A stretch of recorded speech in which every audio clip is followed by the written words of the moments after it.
ओम।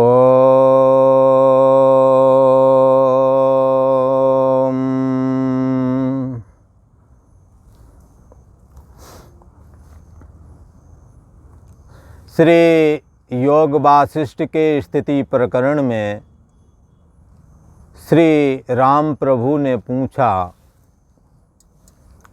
हे गुरु, हे महामते, आत्मा विरंच के पद को प्राप्त होकर फिर यह सघन जगत के रूप में कैसे बन गया?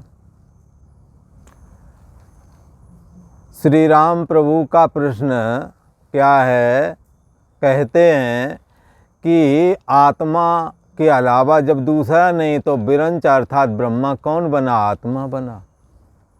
चलो ठीक, ब्रह्मा के रूप में आत्मा विवर्तित हो गया, पर आत्मा फिर जाकर के विरंज ये जगत रूप कैसे हो गया? ऐसा कहते हैं। ये श्री राम प्रभु का प्रश्न है। तो श्री वशिष्ठ जी महाराज उत्तर देते हैं, कह रहे हैं कि हे राम जी, जब प्रथम ब्रह्मा उत्पन्न हुए और उत्पन्न होकर के ये कैसे उत्पन्न हुए, यदि ऐसा कोई कहे तो उसके लिए कहते हैं, जैसे गर्भ से बालक उपजता है और उपज कर बारंबार कुछ ना कुछ शब्द करता है, ऐसे ही ब्रह्मा जी उत्पन्न हुए और बारंबार ब्रह्म ब्रह्म शब्द बोले। इसी कारण राम जी इन्हें जगत के रचयिता जो हैं विरंच, इनको ब्रह्मा नाम प्राप्त हुआ। इस कारण ही लोग शास्त्रों में इन्हें ब्रह्मा करके कहते हैं। फिर हे राम जी, संकल्प किया ब्रह्मा ने। ये ब्रह्मा कैसे हैं? आकाशज ब्राह्मण। इनका रूप आकाश रूप है, इनका कोई पिंडाकार रूप नहीं था। उस समय चतुर्भुज नहीं, चतुर्मुख जो उन्हों का आकार है ऐसा नहीं था, संकल्पात्मक रूप। किसी ने कहा महाराज ये कैसी बात कही, संकल्पात्मक रूप कैसा होता है? अरे होता है भाई, जैसे पूर्णात्मक प्रेत होता है और खाली जगह में रहता है, ऐसे ही हमारा आपका जीवात्मा भी पूर्णात्मक है, निराकार है। और खोल स्वरूप, ये खुकाल स्वरूप जो ये शरीर है, उसकी हृदय रूपी गुफा में प्रकट होता है अहम अस्मि करके। अंगुष्ठ मात्रः पुरुषा अंतरात्मा सदा जना नाम हृदय सन्निविष्टः। नाभि से 10 उंगल ऊपर की ओर एक हृदय है। हृदय में बुद्धि रूपी वृत्ति है जो नेत्रों के द्वारा अथवा किसी यंत्र के द्वारा नहीं दिखती। किसी ने कहा क्यों नहीं दिखती? हाँ, तुम कह रहे गुफा है बुद्धि रूपी, हुआ गुफा दिखना तो चाहिए, कौन घुसा कौन निकला ये पता लगना चाहिए, पर चीड़ फाड़ होते वहाँ बुद्धि रूपी गुफा कोई है ही नहीं। कोई ऐसा भी कह सके? तो कहते हैं कि ये गुफा कैसी है? बोले सूक्ष्म गुफा है। बोले सूक्ष्म गुफा है तो कैसी सूक्ष्म है? सूक्ष्मदर्शी के द्वारा उस गुफा को देख लेंगे। कहें भाई ये सूक्ष्मदर्शी जो है ना तुम्हारे, ये स्थूल जो स्थूल पदार्थ जो अति सूक्ष्म है उनको ही देखता है, न कि सूक्ष्म को देखता है। सूक्ष्म को तो सूक्ष्म के द्वारा ही देखा जा सकता है। किसी ने कहा फिर स्थूल सूक्ष्म में क्या अंतर है? जो कानों से दिखने में आ जाए, हाँ, किसी ने कहा कान कहीं देखते हैं सुनते हैं, तो सुनना भी कान का, चलो यही मान लेते, कान से जो तुम सुन लेते हो, नेत्र से जो तुम देख लेते हो, ये सब कौन है? स्थूल 5 ज्ञानेंद्रियों के द्वारा जो आप चखते, देखते, सुनते, स्पर्श करते हो, ये सब स्थूल है। अब इस स्थूल में भी जो अति सूक्ष्म है स्थूल वाले, उनको यंत्रों के द्वारा आप देखेंगे। परंतु जैसे शरीर स्थूल है पर इंद्रियां कैसी हैं आज तक नहीं देखे। वो कोई कहेगा ऐसे कैसे कह दिया महाराज, ये है ना, ये आंख दिखा रही, कान दिखा रही। अरे भाई ये इंद्रिय नहीं है, ये इंद्रियों की गोलक है। इसमें कान के अंदर श्रोत्र इंद्रिय रहता है, वो अति सूक्ष्म है, निराकार है, पर है यदि ना हो तो आप कैसे शब्द सुनते हैं। इसी प्रकार जो आप नेत्र देख रहे हैं ये चक्षु इंद्रिय नहीं है, ये नेत्र गोलक है। इस गोलक के अंदर चक्षु रहता है जो देखता है। ये कैसा है? सूक्ष्म। आज तक किसी यंत्र के द्वारा चक्षु नहीं देखा गया, किसी यंत्र के द्वारा श्रोत्र नहीं देखा गया। क्यों नहीं देखा गया? क्योंकि ये स्थूल नहीं, सूक्ष्म है। ये जिससे प्रकट होते वो मन भी अति सूक्ष्म है, वो भी किसी यंत्र के द्वारा नहीं दिखता है। बोले नहीं दिखता है तो महाराज फिर का जब नहीं दिखता तो बात खत्म हो गई, है ही नहीं इसका मतलब। बोले ऐसा नहीं कह सकते, है नहीं ऐसा। यदि आप कहेंगे तो आप ही बोलते हैं कि हमारा मन सुखी है, हमारा मन दुखी है, इसका मतलब तुम मन को जानते हो। पर कैसा है ऐसा आप नहीं बता सकते, क्योंकि मन पूर्णात्मक है, निराकार है। जैसे खुखाल में रहने वाला वायु स्वरूप प्रेत समझ में नहीं आता, पर यदि उसमें हाथ बच्चे जब गाँवों में जाते थे, जानवर आदि चराते थे, कुछ ऊटपटांग बच्चों को करने का स्वभाव होता ही है। खुखाल में हाथ डाला, वो पता लगा वो नीचे उतरे तो सरदर्द हो गया, बीमार पड़ गया। और पता लगाए, बोले इस पर कोई चाल बाधा है। बोले क्या, कहाँ गया था? ये बोले गया था वो पुराने वाले बाग में। बोले वहाँ क्या करता था? बोले वो तोते के जिसमें अंडे रखे थे खुखाल, उसमें हाथ डाला था और बस इसका सरदर्द वहीं से चालू हो गया है। तो बोले इस पर चाल बाधा आ गई है। भूत झाड़ने वालों झाड़ा पों और वो अपने अपने कीला चौकी आगे लगा कर उसको ठीक किया। बोला तो इस तरह से प्रेत भी नहीं दिखता है, पर होता है प्रेत। ऐसे ही प्रेत तो भला थोड़ा स्थूल भी, पर मन अति सूक्ष्म है। जब प्रेत आदि को पूर्णात्मक रूप में देखा समझते हैं, कई बार हवा की गांठें चलती हैं ऐसे ऐसे करके डंडूर है। ये कोई कहता है इसमें प्रेत आदि भी होते, वो भी ऐसे ऐसे वायु रूप है ना, तो घूम घूम के चलते हैं। पर जो भी हो राम जी जाने, विषय ये है कि हम कैसे सूक्ष्म को समझें और कैसे स्थूल को समझें। स्थूल वो है जो पांचों ज्ञानेंद्रियों के द्वारा देखता है।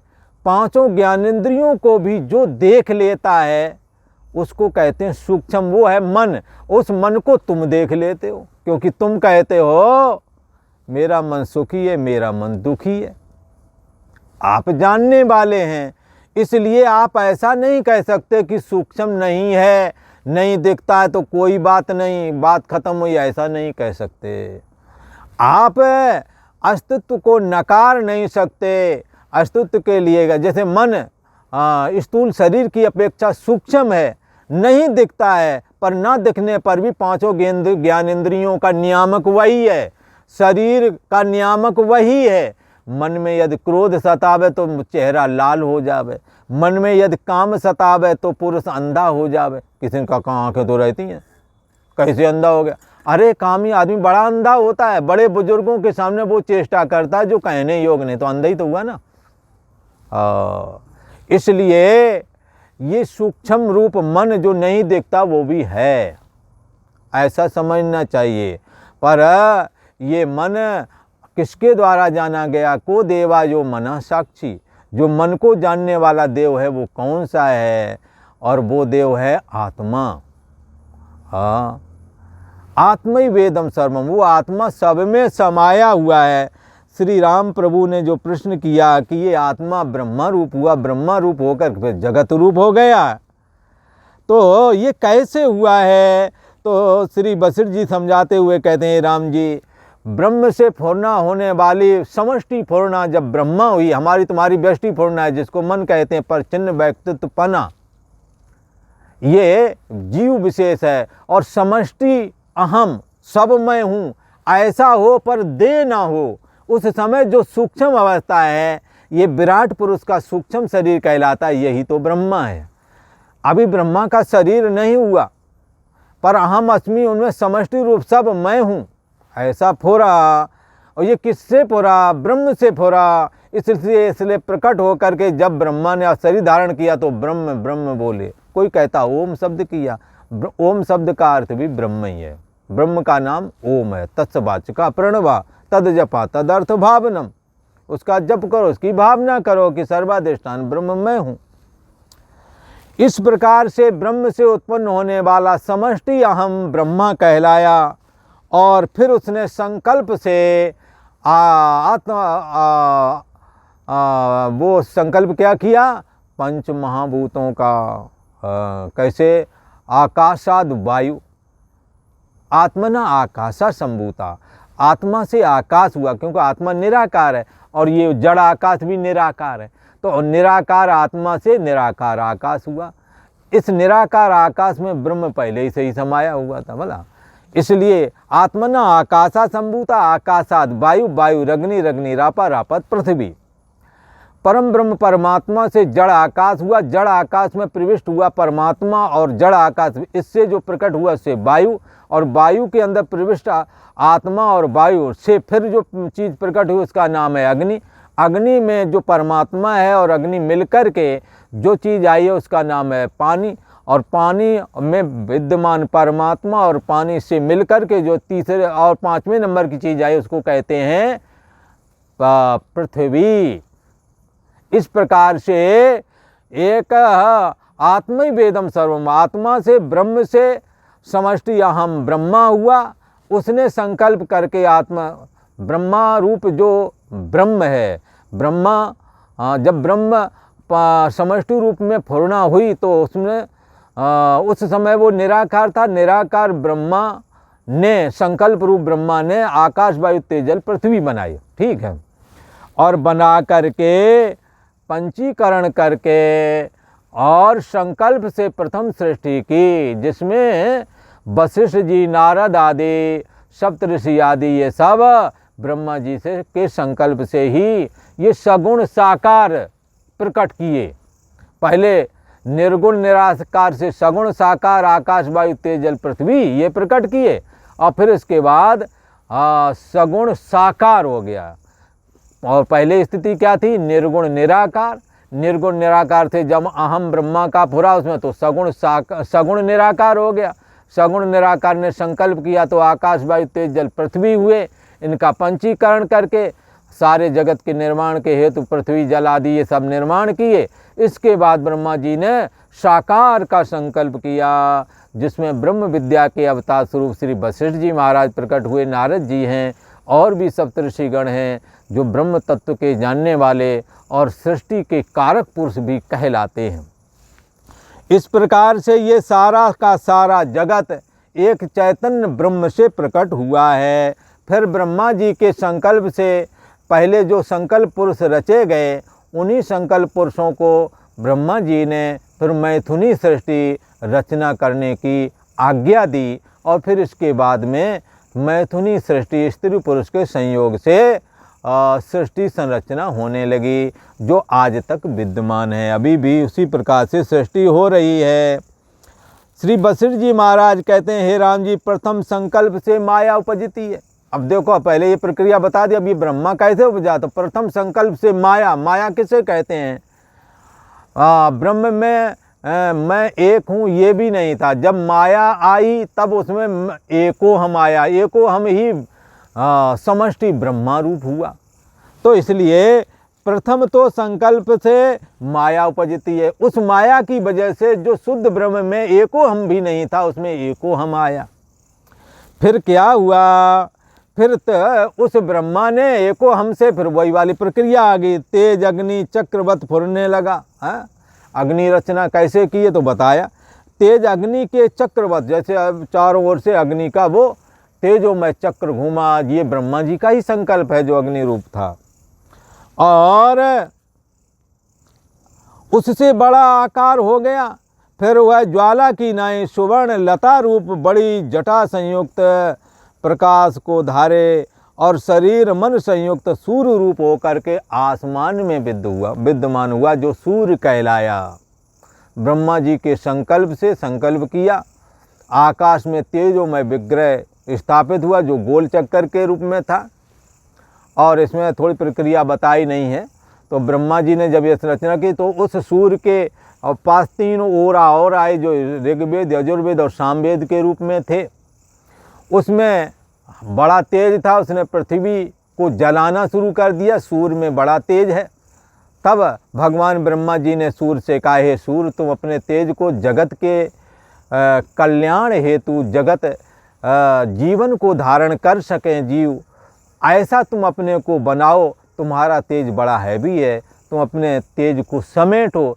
तब श्री सूर्य नारायण, जो कि साक्षात परम ब्रह्म परमात्मा है, आत्मा के प्रतीक भी हैं, उन्होंने अपने समस्त किरणों को समस्त करके एक मार्तंड नाम का किरण प्रवाहीकरण किया 1000वें भाग से। 1000वें भाग, पहले 100वां भाग पूरा अगर सूर्य आ जाए तो जल जाएंगे सब, वो 1000वें भाग से हमारे भूमंडल को प्रकाशित करते हैं। ऐसा पूर्व में हमने किसी ग्रंथ में ये बात पढ़ी थी।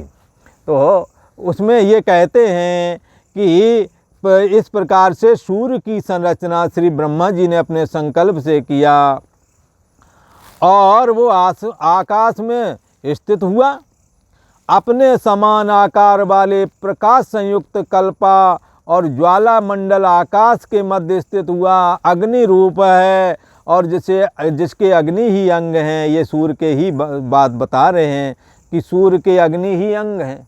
हाँ, हे महाबुद्धिमान राम जी, इस प्रकार तो ब्रह्मा से सूर्य हो गया।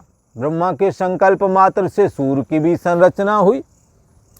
और दूसरी जो तेज किरणें फुरती हैं, वे आकाश में तारागण बिंब पर आरूढ़ फिरते हैं।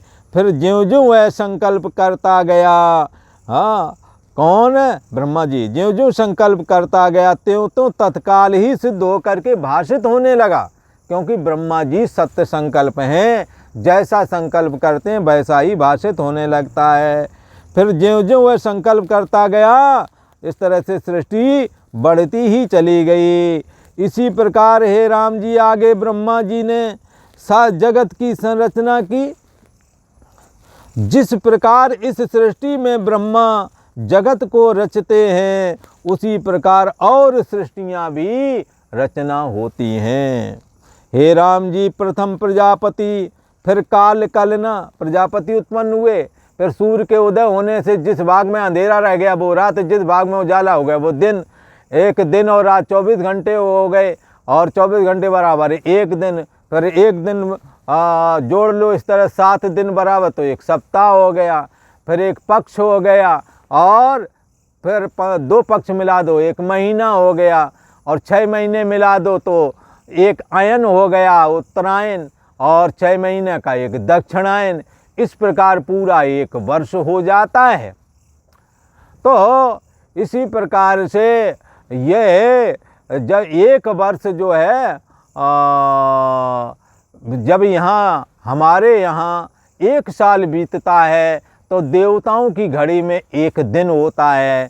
और हमारे यहाँ जब 1 महीना बीतता है तो पितरलोक में 1 दिन होता है। 15 दिन का कृष्ण पक्ष उनकी रात्रि है, और 15 दिन का जो शुक्ल पक्ष है वो उनका दिन है। इसी प्रकार देवताओं में जो दक्षिणायन है वो उनकी रात्रि है, जो उत्तरायण है वो उनका दिन है। तो इस प्रकार से ये है। अब जैसे देवउठनी एकादशी, ये पता नहीं ये निकल गई का अभी वाली, तो ये दीपावली से पहले देवउठनी डट्ठौन बोलते हैं। तो ये है देवउठनी एकादशी पर वहाँ ब्रह्म मुहूर्त हो जाता है स्वर्ग में। भगवान विष्णु जो जगत के कारण हैं वो जाग जाते हैं, भला ऐसा कहते हैं। हालांकि विष्णु भगवान के एक रूप से जागते सोखते वाला भिन्न वो करते हैं लीला, और यूँ तो विष्णु सबके अंतर्यामी है, सबको जगाने का काम भी उन्हीं का है, क्योंकि वो सबके साक्षी स्वरूप हैं। तो यहाँ कहते हैं कि हे राम जी, प्रथम ब्रह्मा जी ने ये रचा, फिर ये काल कलना हुई, फिर देवताओं के दिव्य वर्ष, फिर ब्रह्मा जी का वर्ष, और ब्रह्मा जी के 100 वर्ष 2 परार्ध कहलाते हैं। ब्रह्मा जी का 1 दिन बीतता है तो यहाँ पर 1000 बार चतुर्युगी भी बीत जाती है। 4,32,000 वर्ष का कलयुग है, उसका दूना द्वापर है, उसका 3 गुना जाकर त्रेता, 4 गुना जाकर के सतयुग है। इस प्रकार से ये काल कलना की संरचना हुई, पर इसका हेतु कौन है? सूर्य। ये सूर्य किसके संकल्प से? ब्रह्मा जी के संकल्प से। ब्रह्मा जी ही बन गए, क्योंकि ये चैतन्य सत्ता ब्रह्मा के रूप में, फिर ब्रह्मा जा कर के सूर्य रूप हो गए और फिर सारा जगत रूप हो गए। तो प्रथम प्रजापति, फिर काल कलना, नक्षत्र तारागण, फिर देवता दैत्य मनुष्य नाग गंधर्व यक्ष नदियाँ समुद्र पर्वत, सब इसी प्रकार उन्होंने अपने संकल्प से कल्पना की और उनकी कल्पना सत्य संकल्प है, इसलिए सत्य भाषित होने लगा। जैसे राम जी समुद्र में तरंग कल्पित होते हैं, तैसे ही सिद्ध संकल्प ब्रह्मा जी ने इनकी रचना, इनको रच के उनके कर्म भी रच दिए, किसको क्या करना है। फिर वो सभी फिर वे भी शुभ संकल्प हैं, जो जिनको रचा वो भी शुभ संकल्प थे, उन्होंने भी संरचना की। इस प्रकार ये सृष्टि भर गई। वे भी शुभ संकल्प रूप हैं, जिन्हों की रचना की, उन्होंने भी वैसा ही संकल्प किया और वही होकर के भाषित होने लगा। इस प्रकार ये संसार की संरचना हो गई। और आज इतना ही। हरि ओम।